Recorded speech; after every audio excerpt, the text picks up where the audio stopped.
I welcome you all my dear student to my channel engineer study. आज की video lecture में हम पढ़ेंगे बहुत ही प्यारी स्टोरी जिसका नाम है hard work is the key to success. ठीक है, हार्ड वर्क मीन्स कड़ी मेहनत, इज यानी कि है, क्या है, द की कुंजी, टू सक्सेस मतलब सफलता की के साथ देखो टू का इस्तेमाल किया है, की टू सक्सेस सफलता की कुंजी। अगर मुझे बोलना है ये मेरे बाइक की चाबी तो कैसे बोलूंगा, ऐसे बोलूंगा क्या, this is the key to my bike, ऐसे बोलूंगा, गलत है। आप बोलोगे सर यहां की के साथ टू लगा है तो बाइक के साथ भी लगेगा क्या, ऐसा नहीं है। जब सक्सेस की बात हो रही तब की के साथ आप टू लगाते हैं, लेकिन बाइक की चाबी है तो की ऑफ लगाना है आपको, दिस इज द की ऑफ माई बाइक। सही है, तो ये थोड़ा सा आपको समझना है ना, हर जगह की के साथ टू नहीं लगता, किस कॉन्टेक्स्ट में बात हो रही है वो भी डिपेंड करता है। सारी चीजें आपको मैं बताऊंगा, एक एक चीज आपको ग्रामर भी सीखने को मिलेगी और ट्रांसलेशन और everything. Okay, reading, translation, hard work, grammar, structure, सारी चीज, और डिस्क्रिप्शन में स्टोरी देखे रखा हुआ है, वहां से आप पढ़ लीजिएगा और खुद से ट्रांसलेट करने की कोशिश करना है। पहले वीडियो लेक्चर आपको देखना है, तो शुरू करते हैं यहां से। ओके, इन अ फार अवे, देखो फार अवे विलेज मतलब गांव, इन मतलब में, कहां पर, एक फार अवे मतलब दूरस्थ या दूर के, किसी दूर दराज के, दुर्गम, विलेज मतलब गांव में, किसी दूर के गांव में क्या हुआ, लिव्स मतलब रहता है। ये प्रेजेंट में स्टोरी चल रही है इसलिए लिव्स लिखा हुआ है, और कौन रहता है वो सिंगुलर, देखो एक हार्ड वर्किंग मेहनती फार्मर मतलब किसान, कौन रहता है, सब्जेक्ट क्या है, हार्ड वर्किंग फार्मर, ये मेरा सब्जेक्ट है, सिंगुलर सब्जेक्ट है इसलिए LIVES लीव्स मतलब LIVE में एस या ES लग गया, एस लग गया तो लीव्स हो गया, प्रेजेंट इंडेफिनिट टेंस के हिसाब से, है ना, इसलिए यहां पर लीव्स लिखा हुआ है ना। इन अ फार अवे विलेज, एक दूरस्थ गांव में रहता है, कौन रहता है, एक मेहनती किसान, हु हैज जिसके पास है, क्या है, ग्रेप फील्ड, ग्रेप्स मतलब अंगूर होता है, लेकिन फील्ड खेतों की बात की जा रही है। जो ग्रेप वर्ड है एक नाउन के जैसे नहीं, एडजेक्टिव के जैसे काम कर रहा है, इसलिए इसको सिंगुलर ही लिखना पड़ेगा। ग्रेप फील्ड मतलब अंगूर के खेत।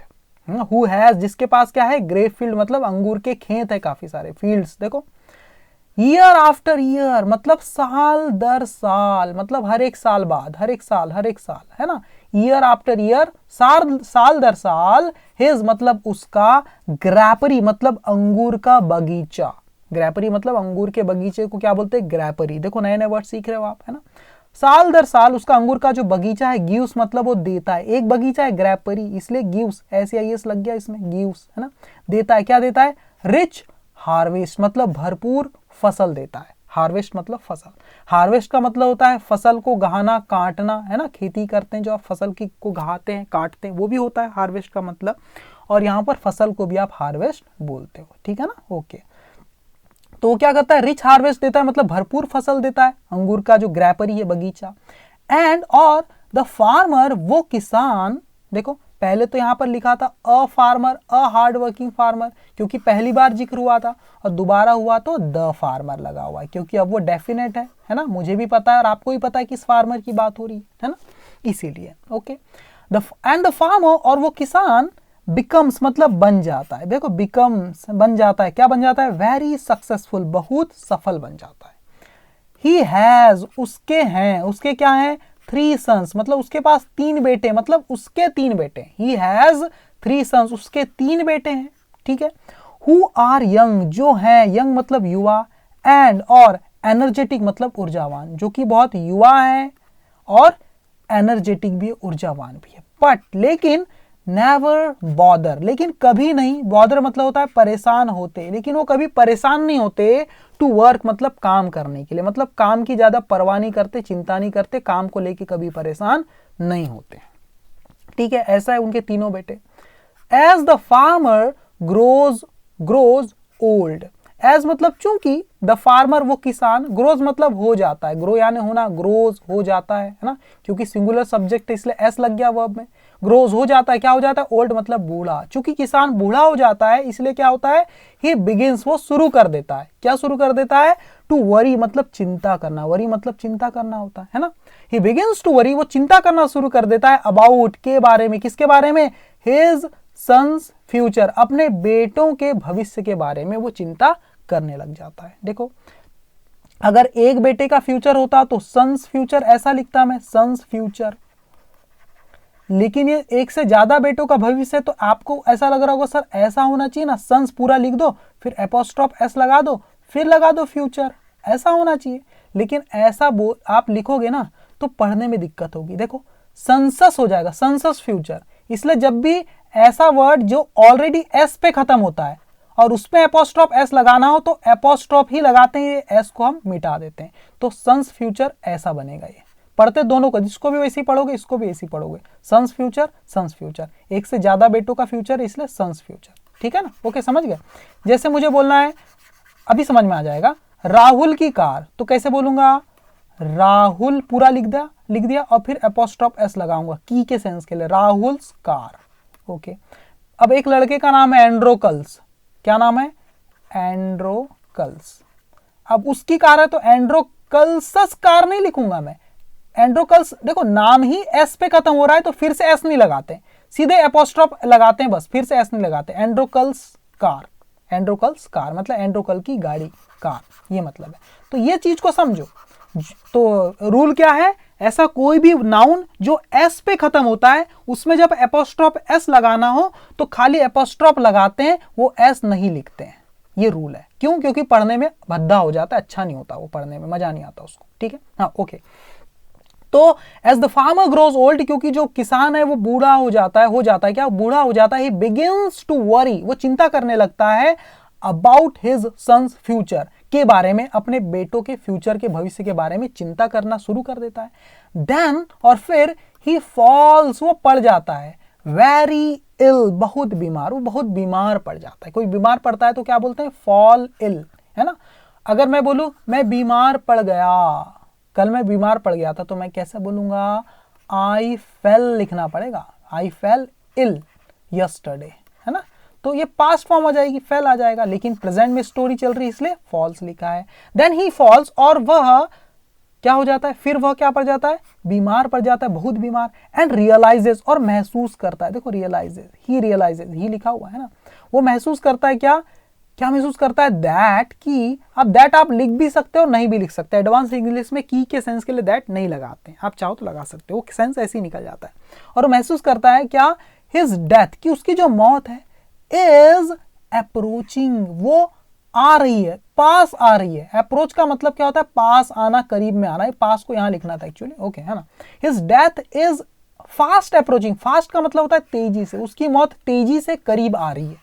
और वो महसूस क्या करता है कि उसकी जो मृत्यु है, मौत है, वो तेजी से करीब आ रही है, क्योंकि वो बीमार हो जाता है, बिस्तर में पड़ा हुआ रहता है, इसीलिए। तो फार्मर को ऐसा लगता है कि उसकी मौत तेजी से करीब आ रही है। ही कॉल्स, वो बुलाता है, द सन्स, उन बेटों को, एंड, और टेल्स, बताता है, देम यानी उन्हें, वो अपने बेटों को बुलाता है, एंड टेल्स देम, और उन्हें बताता है, क्या बताता है, इन्वर्टेड कॉमा में जो चीजें लिखी हुई है, क्या बताता है, डियर सन्स, प्रिय पुत्रों, आई सी, मैं देख रहा हूं, माई डेथ, अपनी मौत को। आप बोलेंगे सर देख रहा हूं, आई एम सीइंग होना चाहिए ना, मैं देख रहा हूं, नहीं, आप उस सेंस के लिए सी का सीइंग नहीं करते कभी, है ना, ओके। हाँ, जैसे मैं आपकी बात समझ रहा हूं को आई एम अंडरस्टैंडिंग नहीं लिखते, आई अंडरस्टैंड लिखते हैं। कुछ वर्ड होते हैं जिसकी आईएनजी फॉर्म नहीं होती, है ना। आई सी, मैं देख रहा हूं, क्या देख रहा हूं कि माई डेथ, मेरी जो मौत है ना, नियरिंग मी, नियर का मतलब होता है करीब आना, है ना, नियरिंग यानी होता है करीब आते हुए, मैं देख रहा हूं मेरी मौत को करीब आते हुए। जैसे मैं बोलूं मैं देख रहा हूं राहुल को क्रिकेट खेलते हुए, तो कैसे बोलूंगा, आई सी राहुल प्लेइंग क्रिकेट, है ना।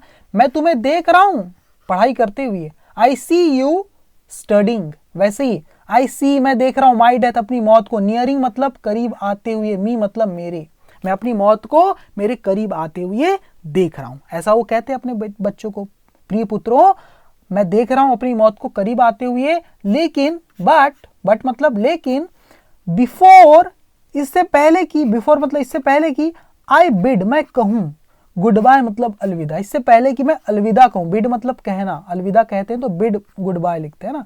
इससे पहले कि आई बिड गुड बाय, मैं अलविदा कहूं, किसको, टू लगा के लिखें, किसको, टू ऑल मतलब सभी को, ऑफ मतलब में से, यू मतलब तुम में से सभी को मतलब तुम सबको। इससे पहले कि मैं तुम सबको अलविदा कहूं, फिर क्या बोलते हैं आगे, आई वॉन्ट, मैं चाहता हूं, मैं क्या चाहता हूं, आई वॉन्ट, मैं चाहता हूं, टू शेयर मतलब साझा करना चाहता हूं, शेयर करना चाहता हूं, अ सीक्रेट मतलब एक रहस्य, एक रहस्य, एक राज की बात है, वो तुमसे मैं साझा करना चाहता हूं, तुम्हारे साथ शेयर करना चाहता हूं। क्या कहते हैं वो आगे, और देखो कह ही रहे हैं, यहां तक कह रहे हैं वो पूरी बात। There is a treasure, treasure मतलब होता है खजाना, देयर इज अ ट्रेजर, एक खजाना है। जैसे बोलो एक राजा है, देयर इज अ किंग, एक लड़का है, देयर इज अ बॉय, एक लड़का था तो देयर वॉज अ बॉय, एक राजा था, देयर वॉज अ किंग। वैसे ही प्रेजेंट की बात है, इसलिए देयर इज अ ट्रेजर मतलब एक खजाना है, ट्रेजर मतलब खजाना। देयर इज अ ट्रेजर, एक खजाना है, हिडन कैसा, छिपा हुआ, अंडर यानी नीचे, किसके नीचे, द फील्ड्स मतलब खेतों के नीचे, मतलब खेतों के नीचे जमीन में कहीं गड़ा हुआ है एक खजाना, क्या है, छिपा हुआ है। डिग मतलब होता है खोदना, खोद लो, डिग मतलब खोद दो, खोद लो, क्या खोद लो, द एंटायर फील्ड पूरा खेत। जब भी आप किसी को बोलते हैं ना ऐसा कर लो वैसा कर लो, तो वर्ब की बेस फॉर्म का इस्तेमाल करते हैं कि नहीं। मैं बोलूं वहां जाओ तो गो देयर, अंदर आओ कम इन, बैठ जाओ सिट डाउन, है ना। तो वर्ब की बेस फॉर्म से हम किसी को कुछ काम बताते हैं करने के लिए। वैसे वो बोलता है फार्मर अपने बेटों को, डिग मतलब खोद लो, क्या खोद लो, द एंटायर फील्ड पूरा खेत खोद लो। आफ्टर मतलब के बाद, किस चीज के बाद, माई डेथ मेरी मौत के बाद क्या करना, पूरा खेत तुम खोद लेना, खुदाई कर लेना उसकी। टू फाइंड मतलब पाने के लिए, इट मतलब इसे, इसे प्राप्त करने के लिए पूरे खेत को क्या कर लो, खोद लो, मेरे मौत के बाद, मेरे मरने के बाद ऐसा कर लो, या ऐसा कर लेना, है ना। ऐसा वो कहता है, द ओल्ड फार्मर डाइज, और ऐसा कह के द ओल्ड फार्मर वो बूढ़ा किसान, डाइज मतलब मर जाता है, ठीक है।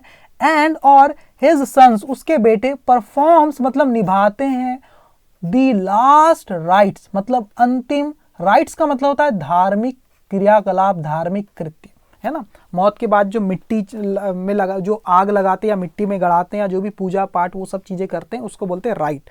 तो बहुत सारे कृत्य करते इसलिए राइट्स उसका प्लूरल हो गया, राइट्स, ठीक है, सॉरी।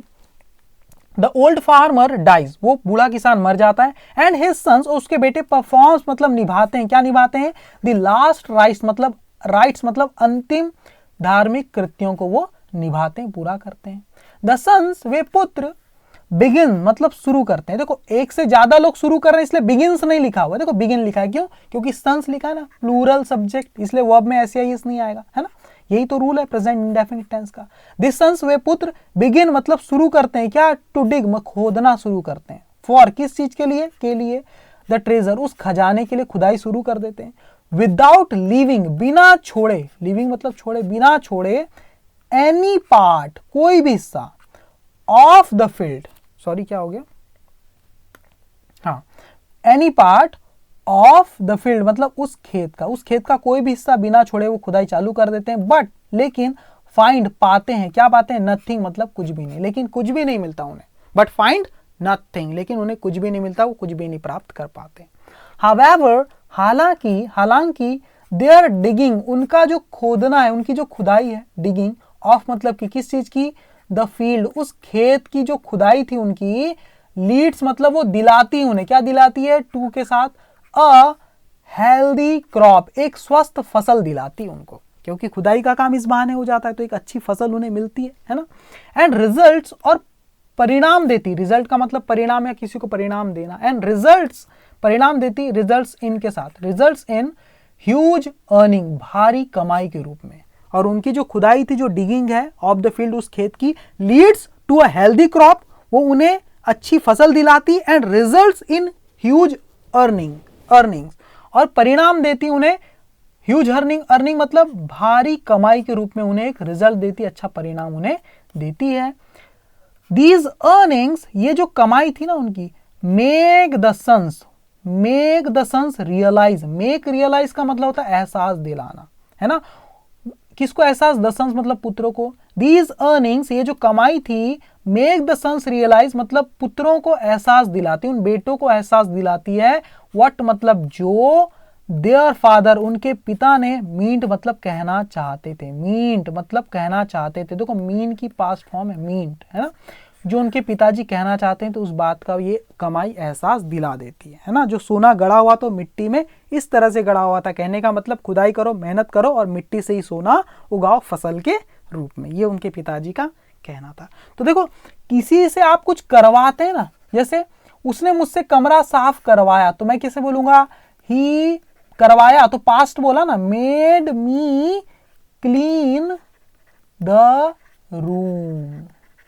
देखो, तो देखो, he made me clean the room, उसने मुझसे कमरा साफ करा। वैसे ही दीज अर्निंग, ये जो कमाई है, मेक मतलब वो करवाती, मेक रियलाइज मतलब एहसास दिलाती, किसको, मेक द सन्स रियलाइज, उन पुत्रों को एहसास दिलाती है ना, व्हाट जो देयर फादर मीट, जो उसके पिता कहना चाहते थे उस चीज का। तो ये है पॉजिटिव वर्ब, मतलब किसी से कुछ करवाना, है ना।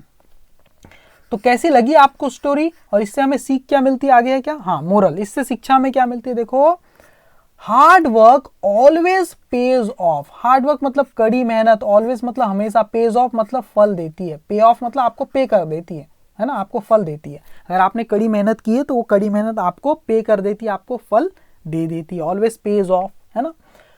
फ्रूट्स ऑफ, फ्रूट्स का मतलब फल, परिणाम, परिणामों की बात की जा रही, ऑफ मतलब का, किस चीज का परिणाम, हार्ड वर्क, कड़ी मेहनत के जो परिणाम होते हैं, आर वो होते हैं ऑलवेज यानी हमेशा, कैसे होते हैं, स्वीट मतलब मीठा, कड़ी मेहनत के जो परिणाम होते हैं, जो फल होते हैं, वो हमेशा मीठे होते हैं, वेदर और नॉट, चाहे वे आपकी इच्छानुसार या इच्छा अनुरूप, है ना, दे आर, है ना, इच्छानुसार रूप यानी आपकी इच्छा के अनुसार, इन द फॉर्म यू डिजायर, इच्छा अनुरूप में हो या नहीं, चाहे वो आपकी इच्छा अनुसार हो या नहीं, वेदर और नॉट का ये सेंस होता है ना, whether or not they are in the form you desire, भले ही वो आपकी इच्छा के अनुरूप में हो या ना हो, लेकिन आपको उसका फल हमेशा मीठा ही होगा, जैसा आप सोचते हैं वैसा भले ही ना हो, पर अच्छा ही मिलता है ना। ओके, आपने अपेक्षा की है 100 मार्क्स मिलेंगे आपको एग्जाम में, आपको 90% मिलेंगे, आपने खूब हार्ड वर्क की है, तो 90 भले ही ना मिले, लेकिन 85 के ऊपर तो आपको मिले ही जाते हैं, ये कहने का मतलब है ना। हाँ ठीक है, तो कैसी लगी स्टोरी मुझे आप कमेंट करके जरूर बताना, वीडियो को लाइक करना, चैनल को सब्सक्राइब करना। Thank you very much my dear student.